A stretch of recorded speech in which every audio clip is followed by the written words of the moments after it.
Halo, selamat pagi. Kembali dengan saya Mario Nenggolan. Kita akan memulai minggu yang baru, kuliah baru, yaitu kuliah manajemen energi dengan topik HVAC. H atau H-nya heating, V-nya adalah ventilating, dan AC-nya air conditioning. Ya, kita biasa sebutnya AC gitu ya. Topik ini akan membahas apakah itu HVAC, apa yang dilakukan dia gitu ya. Lalu indoor air quality-nya apa gitu ya, menurut standar Indonesia dan juga menurut standar negara-negara maju. Lalu bagaimana HVAC itu bekerja, komponen-komponen apa saja yang ada dalam HVAC, dan kita belajar mengenai fluida yang ada dalam HVAC, yaitu refrigeran. Lalu kita akan juga membahas mengenai dampak dari penggunaan air conditioning yang masif, ya, terutama kasus di Indonesia, dampaknya dengan manajemen energi dan lingkungan. Oke, kita akan memasuki kuliah hari ini. Seperti yang sudah kita bahas, HVAC itu adalah singkatan dari Heating, Ventilating, and Air Conditioning. Kegunaan dari HVAC itu adalah untuk menambahkan atau mengurangi panas ya, atau heat, juga kelembapan udara dalam sebuah gedung. Nah, selain temperatur yang diatur dan juga kelembapan ya, HVAC juga mengatur, lebih tepatnya mencegah agar polusi-polusi yang ada dari udara luar itu tidak masuk ke dalam dengan cara menyaring melalui filter. HVAC ini biasanya digunakan di negara-negara yang adanya 4 musim. Heating akan digunakan saat musim dingin atau winter, sedangkan air conditioning digunakan saat musim panas. Ventilating itu digunakan juga saat kita tidak menggunakan heating dan air conditioning, ya, terutama saat udara luar sangat bagus gitu, cerah, sehingga kita buka jendela ataupun kita kita hidupkan exhaust fan dan lain-lain. Nah, inti utama dari HVAC adalah menyediakan udara di dalam ruangan agar udara tersebut membuat orang yang ada di dalam gedung tersebut atau dalam rumah tersebut merasa nyaman dan juga sehat ya. Nyaman artinya jauh dari bau-bauan yang tidak diperlukan, dan juga sehat artinya tidak memberikan dampak negatif terhadap kesehatan manusia dalam jangka pendek ataupun dalam jangka panjang. Indoor air quality. Ya, kita sekarang masuk tadi kegunaan HVAC, sekarang indoor air quality. Jadi tadi dibahas bahwa HVAC digunakan untuk memperbaiki atau mengkondisikan atmosfer ataupun udara di dalam ruangan sehingga memiliki kualitas yang baik. Ya, kualitas baik itu apa? Kalau kita bahas di sini, kita bisa lihat kualitas yang baik. Pertama, temperatur harus dijaga, kelembapan, dan juga polusi-polusi lain. Contohnya ada mobil lewat di depan gedung ataupun di depan rumah, itu bisa memberikan dampak polusi kepada kita, ya, sehingga kita harapkan dalam rumah kita atau dalam gedung tempat kita bekerja itu tidak terkontaminasi dengan polusi yang ada dari luar. Ya, ada mobil lewat tadi sudah disebutkan, misalkan ada contohnya lagi spring ya, banyak bunga bermekaran, itu terkadang ada pollen ya, itu bisa membuat orang yang memiliki alergi bisa bersin-bersin. Nah, itu juga bagian dari membuat kondisi ruangan, udara di luar ruangan yang memiliki kualitas yang bagus. Selain itu juga bisa saja terekspos dengan bahan-bahan kimia. Ya, contohnya bahan kimia itu ada yang namanya asbestos, ya, formaldehid, lalu macam-macam bahan kimia yang lain yang seharusnya tidak kita hirup. Nah, itu kegunaan HVAC, dan HVAC adalah membuat udara di dalam ruangan memiliki kualitas yang baik. Lalu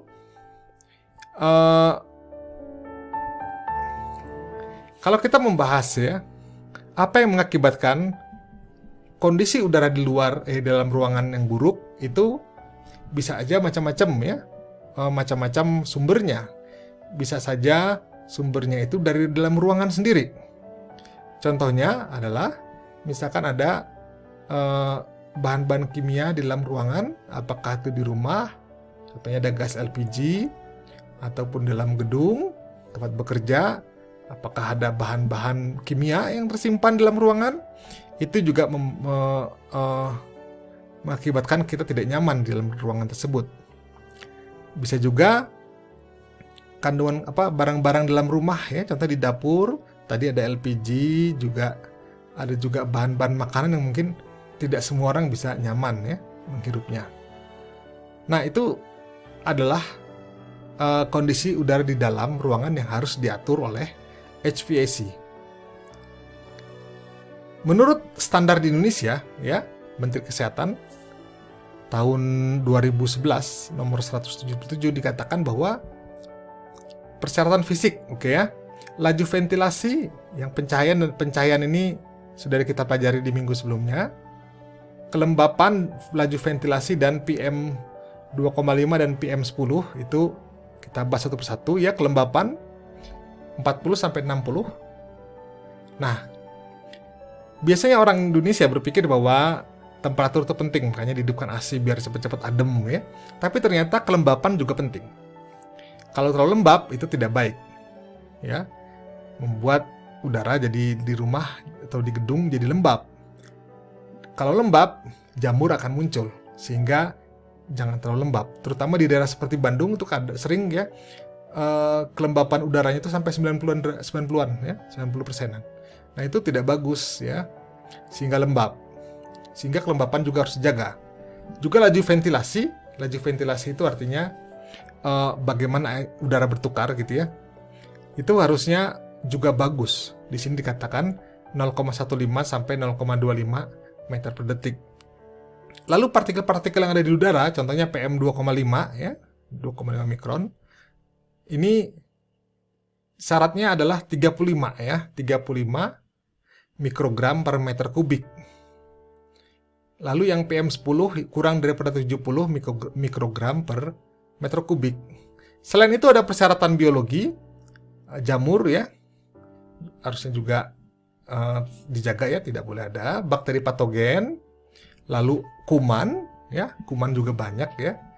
Lalu ada juga syarat kimia, SO2 maksimum ada 0,1 ppm, nitrogen dioksida 0,04 ppm, karbon monoksida, karbon dioksida, timbal, asbes ya. Asbes ini berbahaya, jangan sampai rumah kita menggunakan atap berbahan asbes, karena itu berbahaya buat tubuh kita, terutama paru-paru, bisa mengakibatkan kanker ya. Lalu ada namanya volatile organic compound, juga ada environmental tobacco smoke. Disarankan kalau kita baca buku dari EPA ya, EPA Environment Protection Agency ya, dari US, itu disarankan agar tidak merokok dalam rumah, dalam ruangan, dan juga dalam mobil, karena berbahaya bagi manusia ya. Bagaimana juga ada juga namanya kalau standar dalam bekerja ya, kalau kita baca ada namanya Peraturan Menteri Kesehatan Republik Indonesia nomor 48 tahun 2016 tentang standar keselamatan dan kesehatan kerja. Membahas macam-macam, ada fisik, dari secara fisika ada namanya kebisingan, pencahayaan, lalu juga ada temperatur. Nah, ini kita bahas ya, temperatur 23 sampai 26. Kalau di ruang kerja dan ruang lobi berbeda ya, ruang lobi bisa agak terbuka di depan sehingga diizinkan sampai 23 sampai 28. Lalu kelembapan 40 sampai 60 ya. Lebih lebar saat di lobi dan koridor 30 sampai 70. Pergerakan udara juga 0,15 sampai 0,5 meter per detik.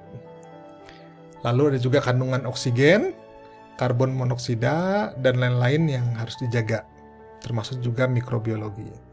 Jadi ini adalah indoor air quality dari ruangan rumah dan tadi ya slide sebelumnya dan ruangan kerja yang harus dipenuhi dalam orang membuat gedung, ya, untuk bekerja dan juga untuk rumah. Jadi memang ternyata selama ini kita tidak menganggap penting gitu ya, jadi asal ada jendela sudah aman. Tapi di negara-negara yang memiliki 4 musim, hal ini sangat penting ya, karena memang kondisi lingkungannya berbeda ya. Pernah saya mengalami tinggal gitu ya di negara 4 musim. Saat sekolah itu, saat summer itu 40 derajat Celcius. Nggak bisa kita hidup dengan nyaman dan juga sehat dalam temperatur 40 derajat Celcius. Sehingga kita harus menggunakan air conditioning. Lalu saat musim dingin atau winter time gitu, mencapai ya 30 sampai 40 derajat Celcius di bawah nol. Dan kita tidak nyaman, terutama orang Indonesia tidak akan nyaman ya temperatur seperti itu, sehingga harus menggunakan heater ya, atau heating prosesnya. Nah, itu penting sekali ya. Selain itu juga harus udara luar yang masuk itu harus disaring atau difilter sehingga lingkungan di dalam ruangan itu menjadi tetap sehat. Anda juga bisa membaca ya guideline dari WHO mengenai indoor air quality, juga ada EPA. Ini tadi saya sebutkan Environmental Protection Agency dari US ya. Ini guideline-nya. Nah, di sini kita membahas kenapa HVAC itu penting dalam manajemen energi. Kalau kita lihat grafik ini, ya, sebelah kiri ini adalah pengguna energi dalam sebuah rumah. Ternyata 47% energi yang digunakan di rumah-rumah di US itu digunakan untuk HVAC, ya, untuk memanaskan tadi saya bilang dan juga mendinginkan. Hampir setengahnya, ya, dari energi yang dibayarkan itu adalah digunakan untuk HVAC. Bagaimana kalau di komersial? Di komersial ya, itu mencapai 41%. Ya, di sini dilihat HVAC mencapai 41%, sehingga ya HVAC dan juga lighting seperti minggu lalu adalah dua hal yang perlu diperbaiki terlebih dahulu saat kita menerapkan manajemen energi.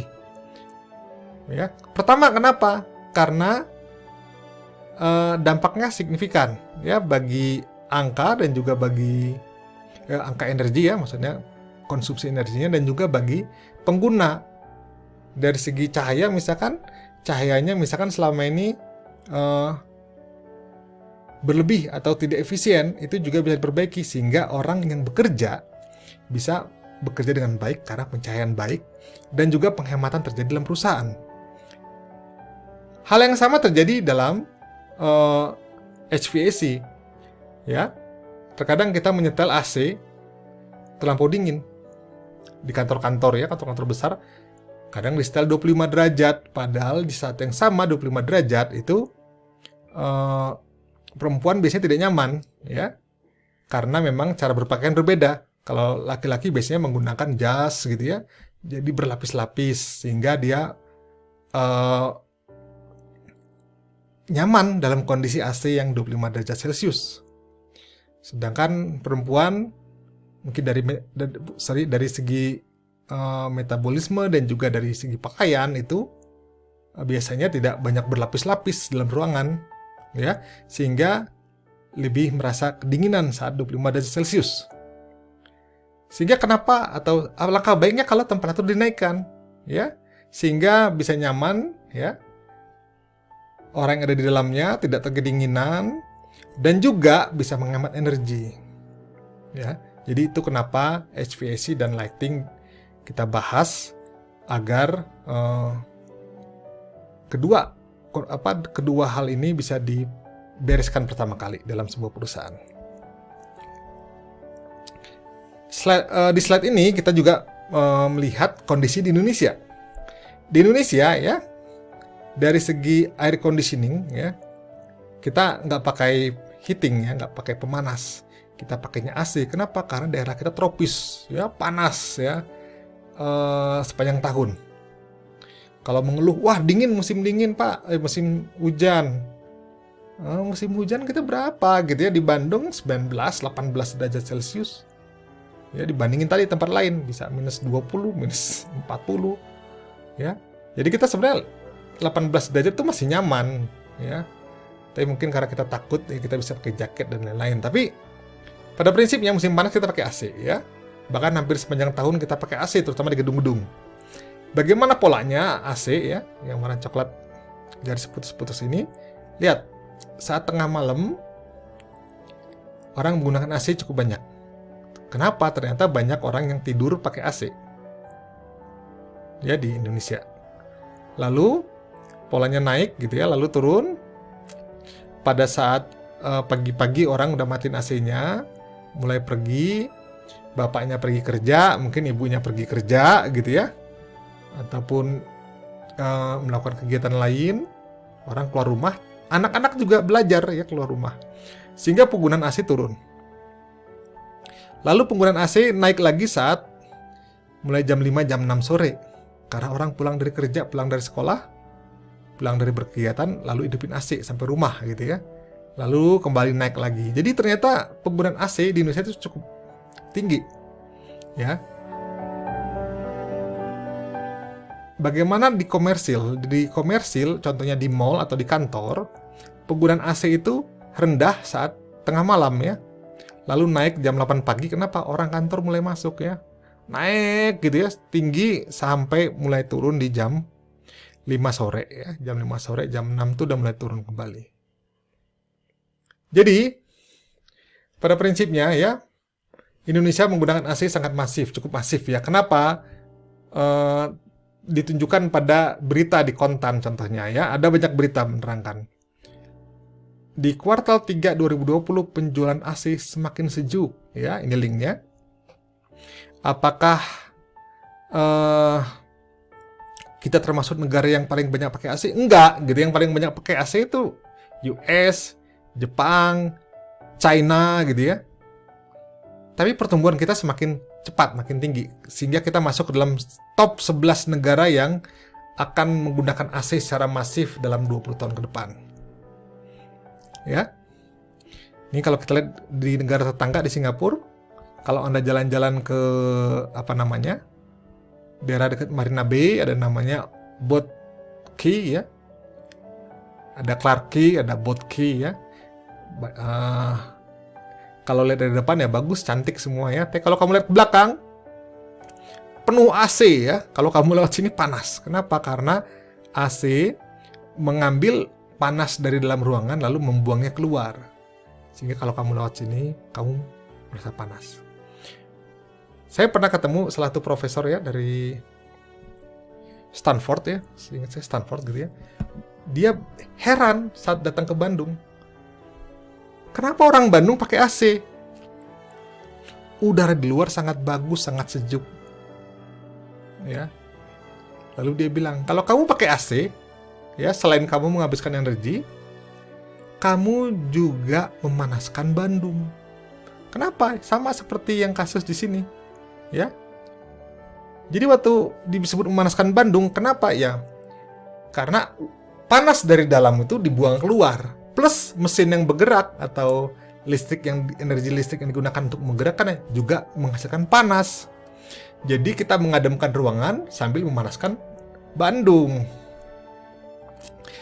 Nanti kalau semakin masif penggunaan AC, maka akan semakin panas juga kota Bandung. Bagaimanakah HVAC itu bekerja? HVAC bekerja dalam dua kondisi yang berbeda ya. Saat kondisi musim dingin atau winter, HVAC berfungsi untuk memanaskan ruangan di dalam rumah ataupun di dalam gedung. Sedangkan saat musim panas atau summer, HVAC berfungsi sebagai air conditioning, jadi mendinginkan ruangan di dalam rumah ataupun gedung. Untuk kondisi saat musim lagi panas ya, musim summer, udara di dalam ruangan itu akan menyerap panas dari cahaya, panas dari dalam tubuh manusia, panas karena mesin-mesin, panas karena matahari yang masuk lewat jendela. Nah, itu panas tersebut harus dibuang keluar oleh air conditioning ya, sehingga memaintain temperatur dan juga kelembapan yang ada di dalam ruang sehingga nyaman bagi orang untuk beraktivitas dan juga bekerja. Lalu saat musim dingin ya, kalau misalkan kamu ke negara 4 musim dingin itu umumnya kelembapan udara itu ngedrop ya, bahkan bisa sampai 5% kelembapannya, sehingga 5% tadi tidak nyaman. Udara sangat kering dan juga dingin ya, sehingga pemanas ya atau heater itu selain memanaskan ruangan juga harus menambah kelembapan sehingga nyaman bagi manusia ya, 40-60% tadi. HVAC juga berfungsi sebagai ventilasi saat tidak diperlukan memanaskan ruangan ataupun mendinginkan, contohnya saat spring ya. Saat spring udara sangat pas sekali ke tubuh manusia ya, sehingga tidak perlu pemanas dan juga perlu pendingin, sehingga hanya ventilasi saja yang diperlukan.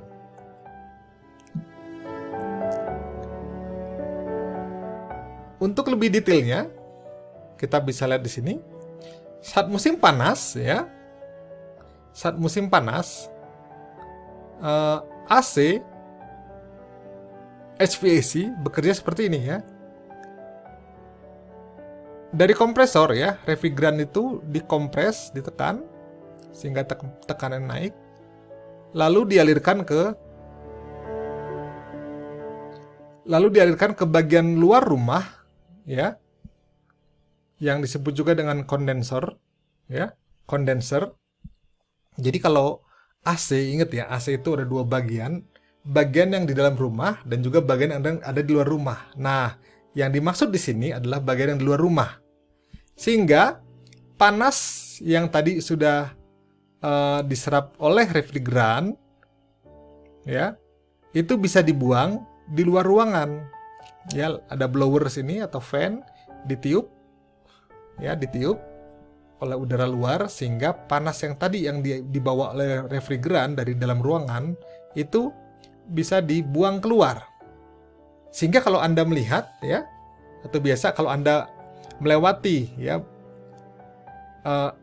dari luar ruangan melewati bagian AC, jadi AC yang ada di luar ruangan itu saat dia bekerja itu panas kamu rasakan karena panas dari dalam ruangan dibuang di situ ya, menggunakan blower tadi ya. Blower tadi ditiupkan kepada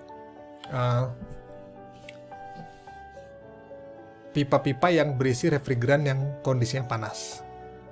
Ini disebut kondenser ya.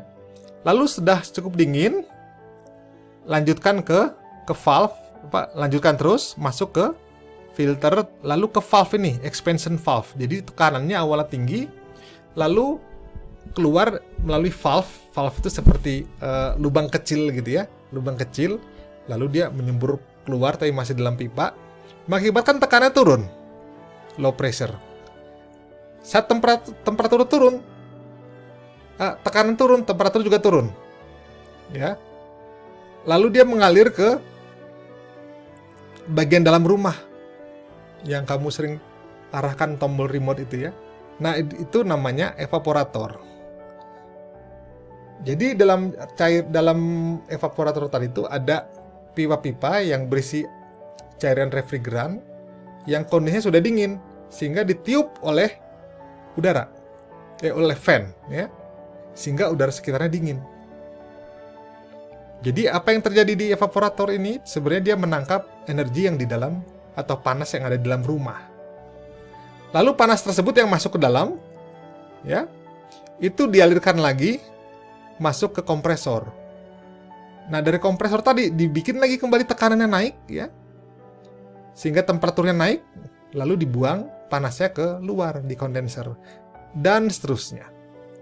Ini saat musim panas prosesnya adalah pendinginan. Oke. Bagaimana kalau saat musim dingin atau winter? Kebalikannya arahnya ya dibuatnya. Jadi ini di reverse. Kompresor ya ditekan di sini menekan refrigeran ke bagian dalam rumah. Ingat tadi refrigeran yang bertekanan tinggi itu panas ya. Sehingga dikasih fan, panas tadi keluar ke dalam rumah, dalam ruangan, dalam gedung. Oke? Sehingga ruangan terasa panas. Lalu karena dia ditiup jadi lebih dari awalnya panas jadi sedikit lebih dingin. Masuk ke aliran berikutnya, filter lewat lagi di sini ya. Masuk ke udara luar. Ya. Udara luar. Jadi udah cukup dingin gitu ya. Udara luar. Lalu balik lagi ke kompresor. Tekan lagi. Panasnya dibuang lagi ke dalam. Dan seterusnya ya. Jadi kebalikan dari AC. Ditekan jadi panas masuk ke dalam rumah, ditiup gitu ya, panasnya keluar ke dalam gedung, dalam rumah, dalam ruangan. Lalu lewat expansion valve lagi. Kalau tadi yang di sini ya AC ini manasin.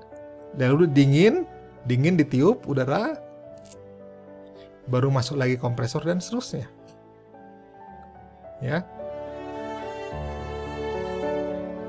Jadi kalau dalam gedung-gedung besar ya, panasnya tadi itu bisa dipakai bersumber dari boiler ya atau furnace. Sedangkan lagi proses dingin ya menggunakan biasanya chiller untuk mendinginkan. Ini biasanya untuk gedung-gedung besar. Bagaimana sistem saluran ya atau duct dari single duct HVAC system ya. Jadi udara luar masuk, ada bercampur udara dari balik tadi dari dalam masuk ke filter. Lalu dari filter ini ada namanya preheat coil, jadi ada dipanaskan. Kalau misalkan kita mau manaskan, misalkan lagi musim dingin, ini dinyalakan jadi panas. Lalu ada fan atau blower masuk sini. Jadi udara panas masuk ya. Dari heat lagi masuk. Lalu udara dalam dibuang keluar, ada sebagian yang masuk kembali. Begitu. Kalau lagi musim panas, kembali udara luar yang dingin masuk. Kembali tadi udah musim panas ya. Musim panas masuk. Ini coilnya nggak dihidupin. Fan melewatin cooling coil. Jadi ada coil untuk memindahkan untuk seperti kayak heat transfer, heat exchanger gitu ya. Misalnya dari chiller dingin lalu ditiupkan sama udara, maka udara yang lewatnya jadi lebih dingin ya. Masuk kembali ke sini, lalu dibuang udaranya, disedot menggunakan fan. Ini namanya single duct HVAC system ya. Ini namanya ya, single duct HVAC system. Bagaimana yang double duct HVAC system ya? Jadi perbedaannya ada di sini. Awalnya sama, outside air masuk, ada filter, ya lalu ada preheat coil, supply fan, misalkan udara dingin masuknya ke sini dipanasin. Ya. Lalu udara dalam disedot keluar. Oke. Bagaimana kalau lagi musim panas? Ya, lewat filter didorong sama fan masuk ke cooling coil. Ya, lalu masuk lagi ke ruangan tadi, bisa juga ke ruangan ini dan ruangan C. Lalu dari dalam sini disedot keluar pakai fan. Kalau kamu ke mall ya, ada banyak mall, contohnya di Kota Bandung. Kadang Anda bisa melihat ada namanya exhaust ya, exhaust air di sini. Contohnya di BTC itu ada di lantai parkiran, di lantai LG gitu ya, ataupun juga G atau G ya. Lalu juga ada di PVJ, ada Pascal 23, itu ada exhaust air-nya. Nah, sebenarnya nggak ada masalah ya kondisi ini. Tapi kalau misalkan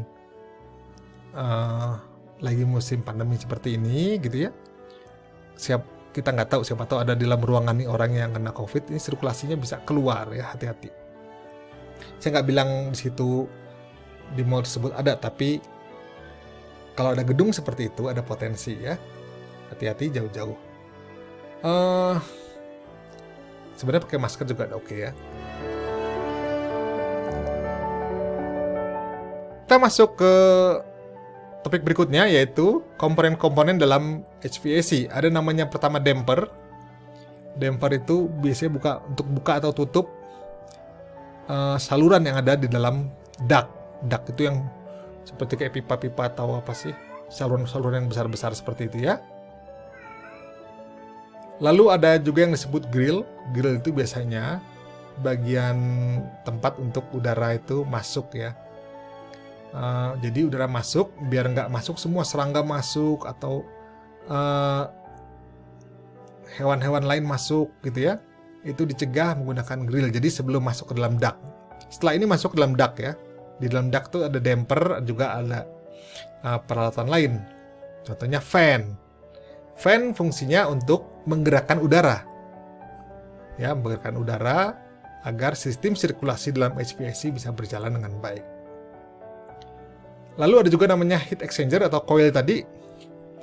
Coil tadi itu fungsinya untuk bertukar heat ya, atau panas heat ya. Jadi misalkan kalau pada saat musim dingin, heat exchanger tadi itu dialirkan udara panas ya, ataupun fluida panas yang berasal dari boiler ataupun dari furnace. Lalu udara dalam duct tadi ditiup menggunakan fan melewati ini, sehingga udara yang melewatinya menjadi panas. Itu saat musim dingin. Kalau kebalikannya, lagi musim panas, dialirkan refrigeran di sini, refrigeran yang dingin, sehingga saat udara lewat, didorong oleh fan dalam duct, melewati heat exchanger ini atau coil tadi, bisa juga disebut ya, heat exchanger, maka udaranya jadi lebih dingin, sehingga bisa masuk ke dalam ruangan di mana udaranya udah dingin, ya. Seperti ini contoh bendanya juga, ini detailnya. Nanti ditiup ke sini ya, udara lewat. Lalu ductwork atau sistem duct ini ya. Nah ini nih saluran-salurannya. Di dalamnya ada damper, ada fan, ya. Nanti ada coil ataupun heat exchanger untuk memanaskan atau mendinginkan. Lalu ada namanya sistem kontrol ya, atau HVAC control system. Biasanya ada tombol-tombol ataupun perangkat-perangkat elektronik yang berfungsi untuk menggerakkan sistem agar berfungsi dengan baik ya. Ada aktuatornya, ada sensor, itu ada di sini semua. Lalu kita masuk ke salah satu bagian dari sistem pendinginan yang paling umum ya, namanya vapor compression cycle. Di sini diterangkan bahwa dari kompresor tadi, ya, refrigeran tadi dinaikkan tekanannya ya. Kompresor, ingat ya, kompresor di pinggir jalan itu biasanya udara dari luar disedot lalu dikompres, makanya namanya kompresor, ditekan lalu bisa mengisi udara pada ban ya, motor, mobil ataupun sepeda. Nah, jadi di sini yang disedot apa? Bukan udara tapi refrigeran. Refrigeran itu cairan yang digunakan untuk yang digunakan dalam AC, biasanya digunakan untuk menampung panas dan juga untuk membuang panas. Dalam bentuk ini ya, refrigeran tadi masuk setelah bertekanan masuk ke dalam kondenser di bagian luar rumah, lalu panas dibuang keluar ya, lalu setelah dia sudah lebih dingin melewati expansion valve. Tadi ada lubang kecil yang dia awalnya tekanan tinggi, jadi tekanannya turun ya, sehingga waktu tekanan turun gitu ya, dingin melewati bagian dalam rumah lalu ditiup sama fan, kipas. Akibatnya udara panas yang disedot oleh fan tadi didorong melewati evaporator jadi lebih dingin. Nah, itu yang disebut, yang mengakibatkan AC-nya dingin ya. Jadi kalau kamu hidupin AC, jadi dingin. Itu karena udara panas yang dalam ruangan ditiupkan melewati evaporator, melewati heat exchanger tadi yang bagian tipis-tipis yang dingin karena dilewati refrigeran dingin, ditiup udara lewat situ. Sehingga udara dingin mengenai kita ya. Kita rasakan adem di mobil, di rumah gitu ya. Lalu setelah itu dia masuk lagi ke dalam kompresor, ditekan lagi. Ya, jadi kan dia sudah membawa panas. Jadi sebenarnya waktu dia ditiupkan gitu ya, sebenarnya kan panas udara di dalam ditiupkan melalui fan. Masuk, diserap oleh refrigeran, lalu dikompres, dibuang di sini panasnya. Makanya tadi saya bilang, kalau kita sedang pakai AC, sebenarnya kita sedang memanaskan kota Bandung. Ya, jadi kota Bandung kita panasin. Apa Pak, kenapa panasnya? Kan sama, ruangan dalam, ruang luar cuma dibuang keluar doang. Oh, mesin-mesinnya ya, kompresor digerakkan oleh apa? Dengan mesin. Dengan motor listrik. Nah, motor listriknya kan pakai energi. Keluar panas juga tuh dari motor listrik ya. Nah, kalau dari segi diagram PV ya, tekanan dan volume, ini kalau kita kuliah termodinamika ya. Kita start dari kompresor aja deh. Ya, dari awalnya temperaturnya gini ya. Ini kan dingin ya. Di sini. Dikompres, tekanan naik. Keluar dari sini tekanan naik. Jadi ini kompresor ya. Dengan kondisi volume di sini, lalu ditekan, jadi tekanannya naik ya, P-nya naik. Ini kesini kan P. Lalu melewati kondenser atau ya kondenser ya, mengalami kondensasi. Panas keluar sini, heat out. Sini heat out nih. Jadi waktu gerak ke sini, volumenya turun. Volume udaranya. Lalu melewati expansion valve. Tekanannya turun, P-nya. Nah, lalu masuk ke dalam rumah di sini, panas masuk. Panas masuk ke AC dengan waktu yang bersamaan ruangan menjadi dingin karena panas di dalamnya keluar, disedot gitu ya. Lalu kembali di kompresor lagi, lalu panas keluar ke ruangan, keluar rumah, lalu expansion, lalu di evaporator lagi, menyerap panas lagi di dalam, buang keluar, serap ke dalam, buang keluar, dan seterusnya. Nah, refrigeran yang dipakai, kalau dulu itu namanya CFC, chlorofluorokarbon. Nah, ini nggak bagus ya, nggak bagus buat lingkungan. Kenapa? Karena dia merusak ozon, ya, CFC ini. Merusak ozon. Apakah ozon bisa rusak dengan CFC? Ya, benar. Dari mana Pak? CFC yang bocor dari AC, ya, lalu ada alat untuk spray rambut, spray macam-macam itu dulu pakai CFC dan itu merusak, menghancurkan ozon, lapisan ozon yang ada di permukaan atmosfer. Apa dampaknya? Oh, dampaknya banyak sekali. Dampaknya adalah ultraviolet akan masuk ke bumi ya dengan lebih tanpa ada filter ya. UV itu difilter oleh ozon gitu. Nah, kita berikutnya membahas chiller. Chiller itu biasanya di pabrik-pabrik besar ya, di mall gitu bisa pakai chiller untuk dinginkan, skalanya besar. Jadi begini ya. Jadi ada kondensernya bukan didinginkan oleh udara lagi, tapi didinginkan melewati cooling tower ya. Jadi ada cooling tower gitu. Airnya digunakan untuk mendinginkan kondenser. Caranya airnya tuh dinaikin ke atas lalu dilempar ke bawah, dijatuhkan ke bawah saya gravitasi jadi dingin ya. Nah, nanti yang dingin mana mau saya? Itu dialirkan ke sini airnya untuk mendinginkan kondenser. Ya. Lalu setelah dingin, refrigerannya masuk ke expansion valve, temperatur yang ngedrop turun, masuk evaporator. Nah, evaporatornya ditiup